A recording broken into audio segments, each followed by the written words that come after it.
प्रत्येक वेळेला असं होतं की साबुदाणा अगदी व्यवस्थित भिजला असं वाटतं, पण जेव्हा आपण साबुदाण्याची खिचडी बनवतो तेव्हा साबुदाण्याचा लगदा किंवा गोळा तयार होतो, किंवा साबुदाणा खिचडी बनल्यानंतर साबुदाणा आतून काहीसा कच्चा राहिल्यासारखा वाटतो. 5 ते 6 तासांतर आपण साबुदाण्याची खिचडी खायला घेतो तेव्हा ती कोरडीसर पडल्यासारखी वाटते. तर यातील कोणतीही गोष्ट न होण्यासाठी साबुदाणा भिजवण्याची साधी सोपी पद्धत. अगदी मोत्यासारखे टपोरे फुलणारे साबुदाण्याची खिचडी बनवण्यासाठी या ठिकाणी साबुदाणा भिजवताना सगळ्यात महत्त्वाचं म्हणजे जितक्या लोकांसाठी साबुदाणा बनवायचा तितका साबुदाणा मोजून घ्यायचा. घरातली कोणत्याही एका वाटीने मोजून घ्यायचा. या ठिकाणी 1 कप किंवा 1 वाटी इतका साबुदाणा घेतला आहे.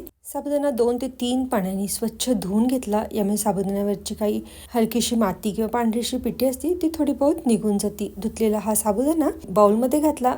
जितका साबुदाणा आहे तितकंच पाणी आणि त्याच्यावरती 2 चमचे इतकंच पाणी, किंवा साबुदाण्याच्या वरती एक अर्ध पेर राहील किंवा बोटाचं पेर म्हणतो तेवढं राहील तेवढा साबुदाण्यामध्ये पाणी घातलं आणि झाकून साधारणतः 4 ते 5 तासासाठी झाकून ठेवला आहे. साबुदाणा व्यवस्थित भिजण्यासाठी 4 ते 5 तास लागतात. किंवा दुसरी पद्धत म्हणजे साबुदाण्यामध्ये भरपूर पाणी घालायचं.